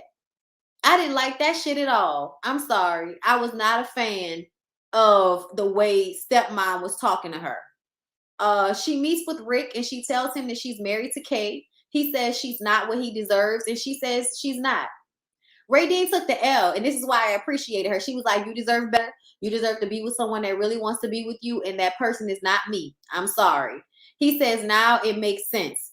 And it was almost like he was trying to make her feel bad, and she was like, yeah, I'm fucked up. I'm sorry. I don't want to be with you. You deserve better than me. You absolutely do. He feels like she didn't appreciate anything he did. She says that, he will call her again eventually. And then they showed us the little after part. Oh, girl still ain't got out of jail, but she, they haven't been talking. So I'm glad that they let each other go. A loyalty to Rick. I dislike that when moms do that, the unneeded pressure. And I don't like the fact that you're trying to pressure her to stay with that old man that she don't want to be with. Y'all, why they do a side by side of Dobie from Harry Potter and Ray Dean? Ray Dean trifling, but Mama was tripping. Yeah, she was, and she do them teeth. Yeah, that's some internalized misogyny or something. It has to be. I mean, look at her in there doing everything for the daddy with no legs and all of that. As he talks about when his daughter lost her virginity and shit. Ray Dean is grown as fuck. Rick is old and creepy, and Ray Dean owes him nothing. That's how I feel. They say Ray Dean was a Gillen and heartache when she went in, so they thought Rick would keep her on the straight and narrow. What does that mean? I don't know. Child, I can't wait to hear your thoughts on Braylon. Oh, what you mean, Braylon? Well, Braylon, who? He shouldn't have been after that girl since she was 19. Old creep. Hellion. Okay, she was a hellion and a heartache. Okay. Got you. So she was doing the most. Stay hungry. Thank you so much for the super chat. Oh wow, y'all, this big ass bug just flew. This big ass fly just flew on my window, and it's doing something creepy. Okay, it's making my skin crawl a tad bit. She hit her with that. That's a good man, Savannah girl. She sure did. Rick tried to groom her, and it didn't work. Rick looks like Mr. Smithers from Smithers. He does. I don't like Lyrica either. Never did, never will. Yes, she writes good songs, but other than that, I don't like her. And she act like Hollywood. She act too Hollywood to say she don't have a big bag like that. Well, that's also true. Allegedly, she was supposed to be raped by the gang, and Rick saved her. So that he can play long game. Right. I take a shower right after to get clean, but maybe I should take a beat and consider how it might make my partner feel. I mean, yeah, I be jumping up too, but shit, he be up before me. He was already up. Rick went after her when she was a child. He's a predator. Branwyn, you met. Okay, we're gonna get to Branwyn. Mama was clearly thinking about having Radine be with somebody who at least financially supporting her. Tragic. Radine acts like she is the finest thing ever, but according to aunties, Rick saved from being great by the biker boy club. That means she should stay away from the biker boy club. Thank you again. Stay hungry for the super chat. What's up, boo? I just woke up. Can you please start over? Please tell Millie Ho I say I appreciate you, love. Love you back. Radine needs to find some new teeth.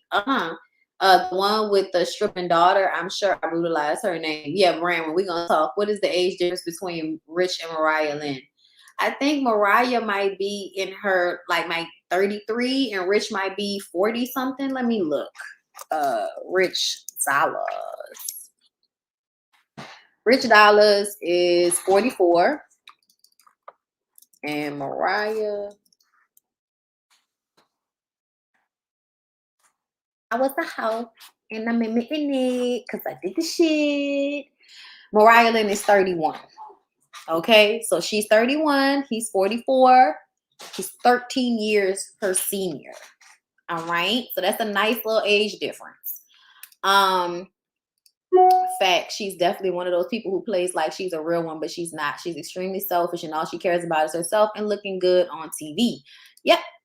Yeah, I said that before. Rick is a predator, but baby Radine is a convict, and they are some of the biggest scammers in the world. I'm glad she finessed him. Finesse! Dripping in finesse. And don't make no sense. Me dripping in finesse. You know what you know. All right, Lacey and Antoine, let's get through this because I am talking way too much. I'm sorry. We have a whole nother video to get in. Oh, Lyric, I might be working out, tomorrow. We might have to go see if Johnny Sanchez open after I'm done with this next live because it feel like it's gonna need a drink and a taco. Lacey and Antoine, so they go have family dinner with his family and they can't even ask him questions or her questions about their relationship without him having some type of anxiety attack and having to go outside and smoke a cigarette. Okay, like Antoine, girl, throw Antoine back to the trash can that you found him in. Like, throw him back. Throw him back. His mom tells Lacey that he's been talking to other girls as early as last week. His mom is going to let you know that he ain't shit because she wants him for herself. But more so because she wants you to know he ain't shit. That's what I'm starting to feel. Like, his mama be so fucked up all the time and she do be doing too much and their relationship does seem like overt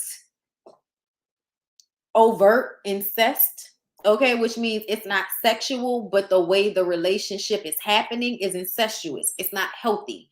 It's more how a woman would view a man and a man would view his woman versus, a mother-son relationship that should have some type of boundary set in place, and there are no real boundaries there as far as I'm concerned. But she calls him a dirtbag, says he's never been faithful to any girlfriend he's ever had. Lacey is stupid and needs to run. She's sitting up there acting like she don't know if she can believe what his mom is saying. It's like, girl, you know that lady is telling you the truth. She talks to Antoine about it after, and she tells him that he doesn't show her any love. He doesn't show her any appreciation. She's doing all of this for him, and he's basically giving her his ass to kiss. He says that he's not intentionally trying to hurt her, and she knows it's deeper. When they get to the house, he says he's not getting married, and he would much rather this be over with. After that, they stop filming. She says she's scared he's going to relapse if she tells him that she doesn't want him anymore. So let me just say a few things. He is a dirtbag. He is a cheater. He does treat you badly. He is intentionally hurting you. I don't care what he said. And I feel like it's because he's a small little man on the inside. Remember when they went to golf at the very beginning when he got out of jail and he had lied about being good at it? And in that moment, we saw just how weak and insecure he was because he would big himself up and lie. And then as soon as he was put in that situation, he was scared and looking all around and didn't know what to do. And, like he's not a man. He thinks a man is someone that can sell drugs and kill people and beat people up and be tough. Like, that's not a man. You're an animal. But you have no self-control. That's not a husband. That's not a partner. That's not a spouse. That's somebody that is going to wreak havoc until they fall into the black hole that is themselves. Meaning that he will in some way self-sabotage his life. He'll either end up dead or back in jail, Antoine. It's just, it is what it is at this point. And for her to act like she can save him, for her to act as if there was anything she could do about it, girl, stop. I don't know why you're fooling yourself. He's disrespectful. He's ungrateful. He has nothing to offer you, and he doesn't even sugar the shit for you. Like, at least if you're going to use me, please put sugar on the shit. And he's not even doing that. So Lacey needs to leave Antoine alone. And if he is, it's called overt incest. That's what it's called. It is emotional, but it's called overt, if I'm correct. It's either covert or overt. And I think it's overt. I looked it up a while back when I was talking about this specific subject on the Ooh Ladies First panel, and I did a little bit of research on it. I forgot who he was. It's when he was talking about Jim Jones and his mama. That's when I found out what it was actually called. But that's actually absolutely what I feel like is going on between Antoine and his mom. And that's why he's attracted to Lacey.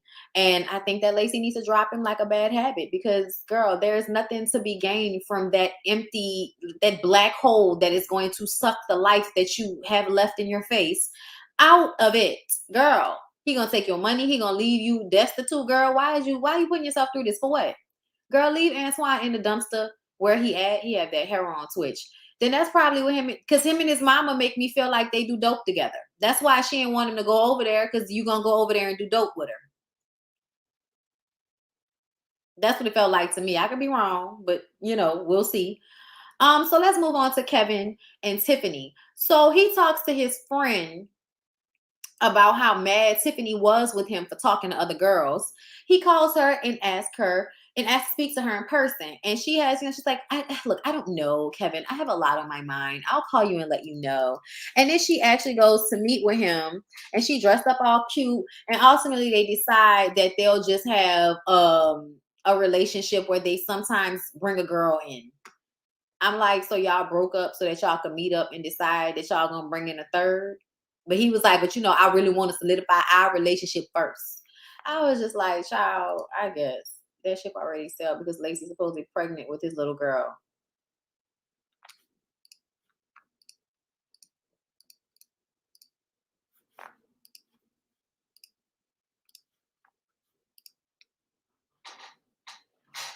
I guess she old enough to still get pregnant. So, I mean, girl,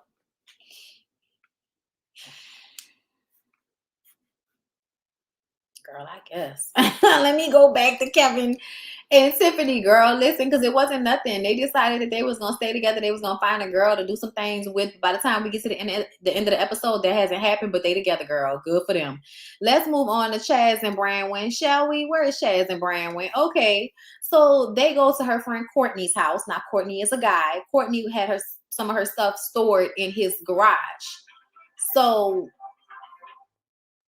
Courtney, so they go to her friend Courtney's house to get her things and hang out. They argue about Courtney a little bit. He wants to make sure that they are good. So he makes a comment that he thought she forgot that that he loved her. I thought you forgot that he loved you. Just always making the slick ass comments. He says he needs more kisses and he wants sex, and she's not giving it to him. Talking about he wants more kisses, and she's like, it's just uncomfortable for me. Y'all, I really do feel like Branwyn was trying to be with him. Y'all, I feel like, don't all women know what it's like to not be attracted to somebody, but see that they have redeeming qualities and try very hard to want to be with them? Like you try to like want to give them the energy, but it's not happening, and you trying because you feel like, you know, that can be a better life for you if you can just make a better decision with the person. But this is the thing, Branwyn, and this is why I appreciated your friend this episode, because your friend told you needed to get it out the mud on your own. Jessica said you need to get it on your own. You don't need to leave and move and be with him. You need to stay here with me and your daughter and all your other friends and family that love you and try to get your own shit together. That's what you need to do. Okay. And I agree, especially because her daughter doesn't want her to leave. And I'm just like looking at her daughter like, girl, you need to be there for her. Like, I don't know where her daughter is living, but I probably would be like, why don't you and your daughter get a place together? Y'all can split, you know, the rent or whatever, you know, and you can live with, you know, or even whatever you need to do. But I just kind of feel like, can you please leave Chaz the fuck alone and go and be there for your daughter? Because I feel like even though your daughter is a young woman, she needs you. And she needs to have somebody around that loves her and cares about her. And I feel like I would really love for Branwyn to be a grown-ass woman and decide that she's going to take care of herself and not leave and go and be with Chaz. Because Chaz, I'm sorry, Chaz, you're thirsty and you need to find somebody that actually likes you. And see, to me, Chaz is one of those men that y'all often seek women that are out of your league. And you procure them with your money, even though you ain't got no money like that, because Branwyn's daughter had to take care of a bill when y'all were down to the diner because your card got declined. So you out here tricking off on these girls to get them, knowing you don't have it like that in the first fucking place, okay? And then you're forcing yourself on them. That's another thing I don't like constantly forcing her to kiss you, you know, oh, I want more kisses. That girl is not comfortable yet. She just got out of jail. If you really cared about her as a person, then you will allow her the space to figure it out for herself. When they were in that hotel room, y'all, and she was trying, but she couldn't because she wasn't high. And she was like, normally if I feel awkward, if I feel uncomfortable, I get high. And, you know, and she was like, I can't do it. And she felt, y'all, this is what makes me feel like Branwyn might be one of those people like old girl who could actually go and get their shit together. Like actually go and get their shit together, be a manager somewhere. She's one of the white girls that if given the opportunity, I really do feel like that girl could go and have a much better life. Y'all, who was it? Y'all remember from last season, your girl who was her and Puppy. What's my girl who used to be with Puppy? Y'all know who I'm talking about. But I feel like her, when she got out of jail, you know, they thought they was gonna run a scam, but she didn't want to do that. She wanted to get it out the mud. So Amber went and got a job. Amber became a manager. Amber got her own place. Amber looked like she was taking care of her shit.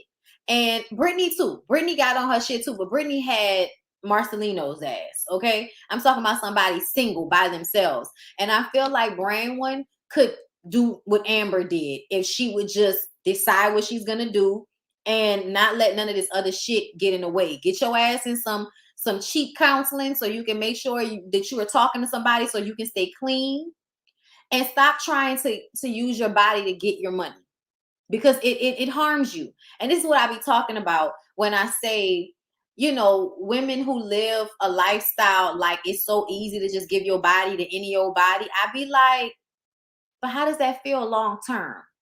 Long term, how does that feel? Because for me personally, sex is very like spiritual. I don't care what anybody says. Sex is spiritual. So when you share your body and let that many people put their penis inside your body, that's a transference of energy. I don't give a fuck what you're talking about.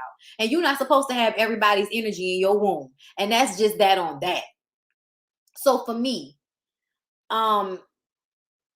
she's showing that shit really does have its pitfalls. It really does take from you when you can't get high and can't get drunk and feel comfortable enough to fuck the person. You know what I'm saying?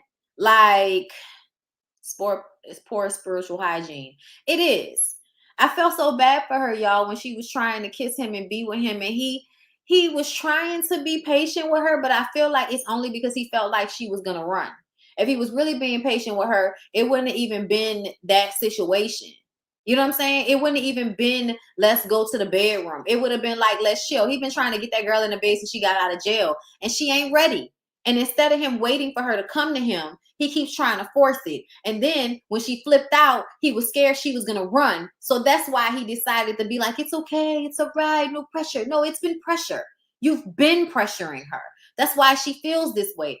Poor thing. Go get some therapy, girl. Go get some therapy for real. I feel like, you know, you poor white girl just got out of, you know, girl, please go and get some counseling so that you can deal with your issues and you can become a stronger person, because you really don't need him to take care of you. If you decide that you're not going to do meth anymore, don't do meth no more, bitch. Get yourself in some therapy, get yourself a job, focus on taking care of yourself, being there for your daughter, creating a more comfortable lifestyle for yourself since you become accustomed to such things before you went to jail. You know what I'm saying? You got all these friends that you can depend on and all of that shit. Do something for yourself so that you can stand on your own 2 feet, so you don't have to feel like that. Because that's what that was. That was your reaction to not wanting to lay down with Chaz, regardless of what y'all was talking about over the phone. Y'all, it's so funny. I had feelings like that when I was very young, you know, where you feel like somebody was trying, you know, you're trying to be with somebody and you don't really like them. As a little girl, I used to always feel like I was kind of being forced to be with people, or, you know, be somebody's girlfriend that I may not necessarily really have wanted to be with. One, because I'm a people pleaser, and two, because people, you know, dudes would kind of like bully you or just keep, and you would just kind of be like, okay, just kind of out of like, I guess I'll just acquiesce out of tiredness, out of like feeling like, okay, even though I don't really want this. I feel like all women, and maybe, you know, a lot of men too, know what it's like, but I feel like more women than men know what it's like to feel that not only is somebody pushing themselves on you, but you are also mentally feeling like making yourself feel bad for not wanting to be with them. And you shouldn't feel bad. Shit don't mesh. So let's move on to Kayla and Martell, y'all. They have a little get together at their house with his cousins. And he's talking to one of his cousins, and that cousin is talking to him about marriage. And child, I'm not gonna say nothing. But I'm gonna just say this. I don't know why, but I felt like if Martell was talking to a cousin that had, you know, been born with testicles, they would not have been talking to him about marriage. I'm gonna say it like that. Okay.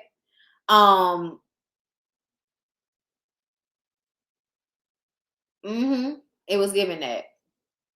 Yes, Martell says that he never really thought about marriage like that because he sees himself as the prize. He's the catch. Okay. His other cousin is telling Kayla how to check Martell and how she needs to, you know, basically control him with her sex. And I just kind of feel like, no, she needs to dispel him from her body like a turd. Okay. She needs to sit on the toilet and push him out like the piece of shit inside of her stomach that he is. Is that not what he is? Martell is a piece of shit that you let put his dick in your stomach, and that's enough for you to stay uncomfortable. And you really need to shit it on out and get rid of him because he doesn't mean you any well. Y'all make the craziest excuses for men who are showing you no love, no respect, no gratitude, don't cherish you, not even a little bit. You know, there's no respect for you, no regard for you. He doesn't care about you. He cares what you can do for him. He cares that you're the girl that waited for him to get out of jail. He cares you're the girl that he can manipulate into doing what he wants you to do. And then you're smart and you can go and get a bag and get an apartment and maintain and hold him down and hide the drugs and, you know, deal with the side chicks and all of that shit. Girl, Kayla,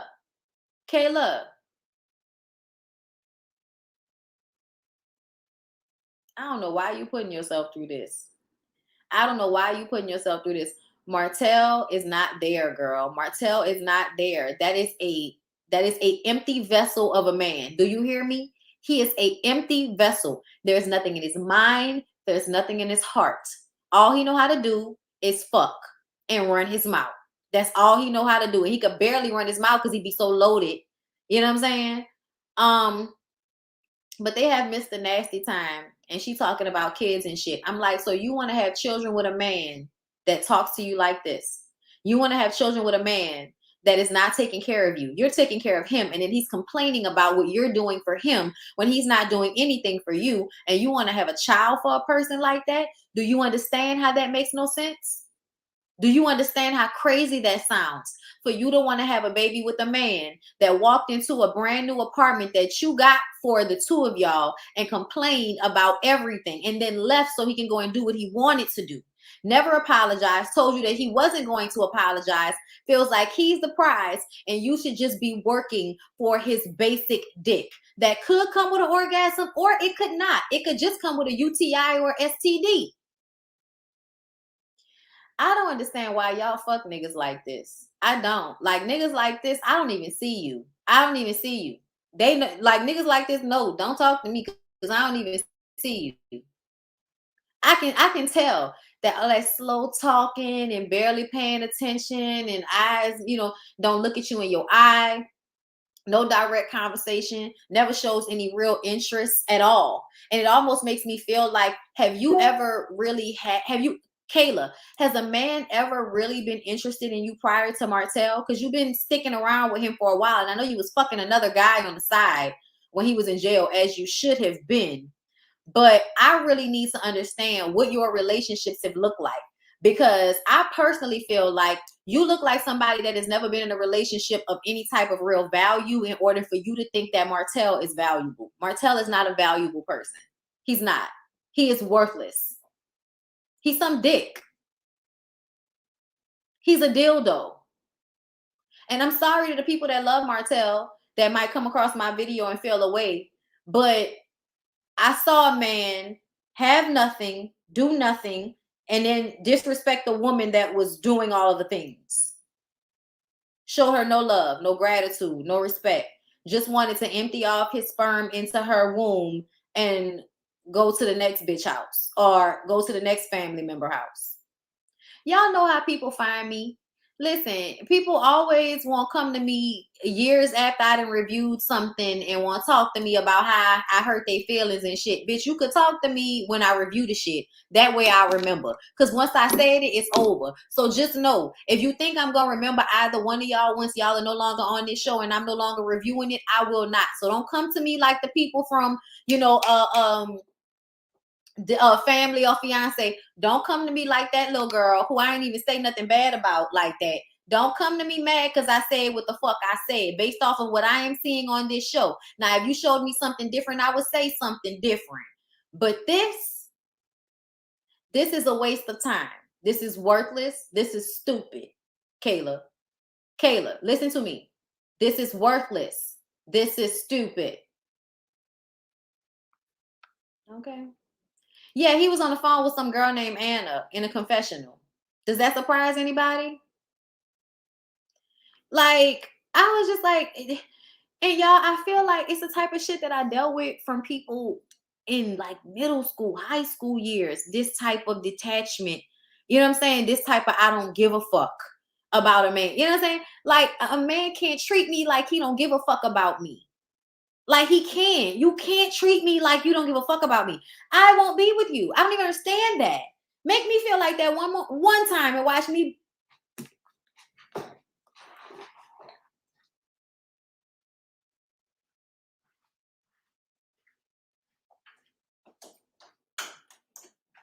Okay, do you hear me? I will walk away and close the motherfucking door. Okay?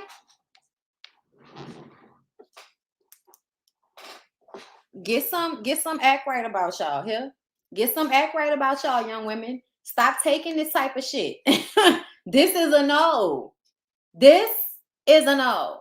And with that being said, y'all, I'm going to go ahead and skedaddle on out of here because y'all know I have to come right back to y'all for weekends on. Okay? We rolling. We getting them done because tomorrow I got two lives tomorrow to get done because I'm behind because this weekend was a lot. You know what I'm saying? Like life shit. So I couldn't come up here the way I wanted to. But either way, you guys, I'm going to get off here and I'm going to come right back for Weekends on. So I'm going to expect to see all you motherfuckers in my next live. All right. I love y'all and I'll see y'all.